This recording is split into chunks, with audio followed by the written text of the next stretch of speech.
Hi hello నమస్తే. ఈరోజు day 5 Armstrong number method 2 లో మనం ట్రై చేద్దాం. మనం ఇక్కడ ఏం చేస్తామంటే way to check between the 2 ranges అనమాట. అంటే నేను 2 నుంచి 20 దాకా చెక్ చేయడం, 2 నుంచి 100 దాకా చెక్ చేయడం డైనమిక్ గా చూద్దాం. ఇప్పుడు నేను ఆమ్స్ట్రాంగ్ అనే ఫంక్షన్ డిఫైన్ చేసుకుంటున్నాను. ఇక్కడ ఇన్ రేంజ్ కాబట్టి నేను ఇన్ రేంజ్ అని నేమ్ పెట్టుకొని స్టార్ట్ ఎండ్ తీసుకుంటున్నాను. ఇక్కడ ఏం చేశానంటే రిటర్న్ నెంబర్ తీసుకుంటున్నాను అనమాట. ఏదైతే నెంబర్ నాకు వచ్చిందో ఆ నెంబర్ ని రిలీజ్ చేయమని. సో ఇక్కడ నేను ఏం చేస్తున్నాను, for i in range of start end -1 తీసుకుంటున్నా. మనకు తెలుసు ఆల్రెడీ రేంజ్ ఎండ్ -1 కి పనిచేస్తే +1 పెట్టి n+1 తో చేస్తున్నా. ఇఫ్ ఈజ్ ఆమ్స్ట్రాంగ్ నెంబర్ పెట్టాను అనమాట. ఇప్పుడు ఈజ్ ఆమ్స్ట్రాంగ్ అనే ఫంక్షన్ నేను డిఫైన్ చేయలేదు.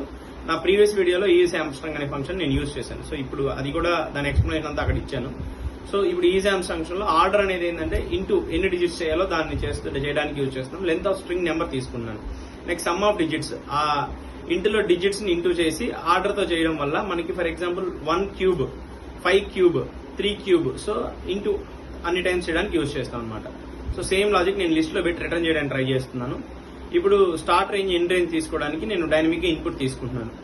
So start is equal to ఇంట్ of input enter the start range. So నాకు ఎక్కడి నుంచి కావాలి, 2 నుంచి కావాలా 10 నుంచి కావాలా, నేను స్టార్ట్ రేంజ్ తీసుకుంటున్నాను. సేమ్ అలాగే ఎండ్ రేంజ్ తీసుకుంటున్నాను ఇప్పుడు.